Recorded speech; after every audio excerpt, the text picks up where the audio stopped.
Hello everyone, this is Jonathan Little. I'm here today with episode 169 of Weekly Poker Hand. Here we get Jack 10 of spades in third position, playing 5,000, 10,000. We're getting pretty deep in this $3,500 buy-in World Poker Tour event. I make it 2,200, and it's going to fold around to an unknown player in the big blind who has 370,000 to start the hand, so 37 big blinds deep. He elects to call. Flop comes 8-6-3, two spades. He checks. We continuation bet. 22,000 into these 58,000 pots. So here we have two overcards and a flush draw. It's a pretty good hand. I'm usually betting on this flop a decent amount of the time, but there certainly is some merit to checking back if you expect your opponent to check raise you a lot. The thing is when you bet so small, 22,000 into 58,000, if we're ever picking up this pot, we're just going to be printing money. And I bet we probably steal this pot like 40% of the time or more immediately on the flop. And this really does show the power of these small bets, because if I say I have Jack 10 offsuit and I get check raised, well, I can just fold, right? And if he does decide to check call when I have Jack 10 offsuit or Jack 10 of hearts, for example, for just bad overcards, if he calls, I get to see the turn and sometimes the river if I decide to check back. So betting small is quite a powerful strategy that you should certainly implement to your game. What a lot of amateur players do instead is they bet 50,000 into the 58,000 pot on the flop, and then when they get check raised, well, now they have to fold everything.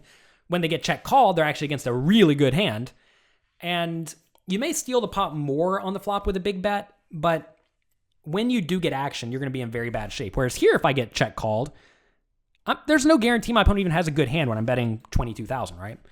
So that is what I do. I bet 22, and now the opponent raises to 58,000. Okay, that's certainly not what we want to have happen.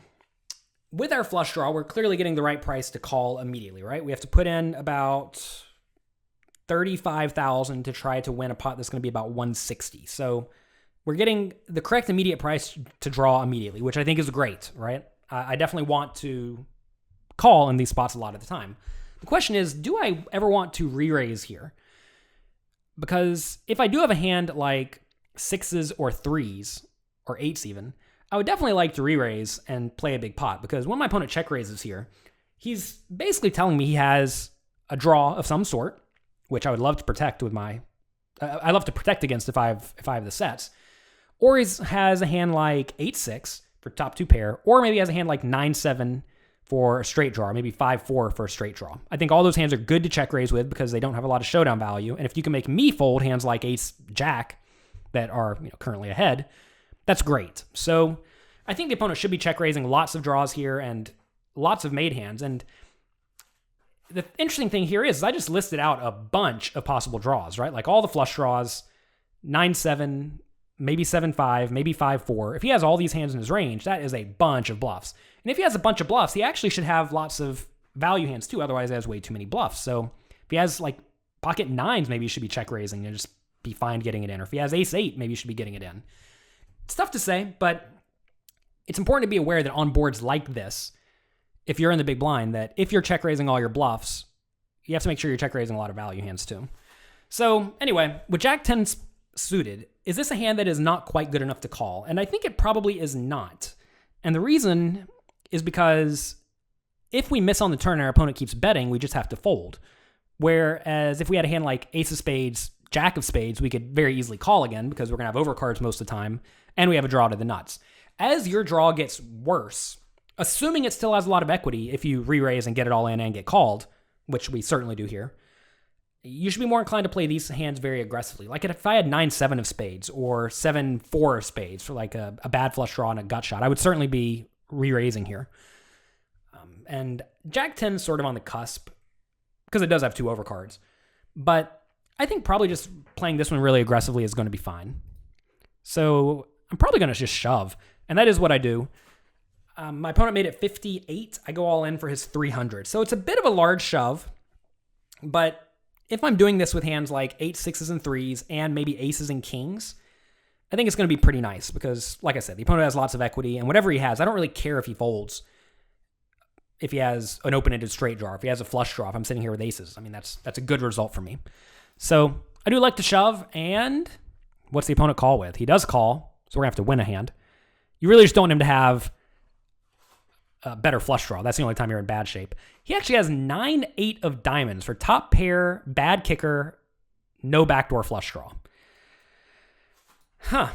That is a big call.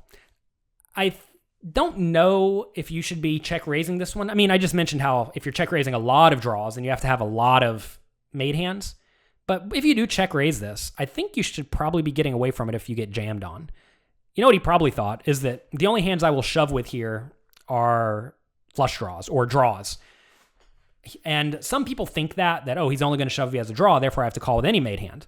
But that's certainly not true. I mean, I just listed out the hands I would also shove with, like sets, which he's dead against, and aces, which he's drawing thin against. And if I have a draw, like this one here, I'm actually in great shape. So in this scenario, he's either drawing very near dead, or he has 55% equity. And that's certainly not where you want to be when you're playing for all of your money. So pretty big blunder by my opponent to call it off.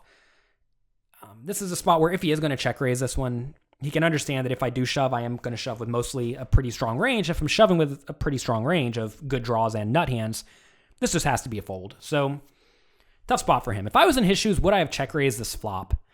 I don't think I would have. I think I would have check called. And I mean, you're still going to end up losing a pretty big pot. I would have check called flop, check called turn, and then check folded if the board ran out like it did. It comes 8, 6, 3, 5 of diamonds, 4 spades. So the board gets pretty ugly by the river. And I think you're supposed to just lose maybe 6 or 8 or 10 big blinds in this with this 9-8 suited, and that's going to be it. So instead, we got to flip for all the money, and when you flip for all the money, it's really nice to win. So that's going to be it for this episode of Weekly Poker Hand. I want to thank you all for being here. Good luck in your games, and I'll talk to you next week.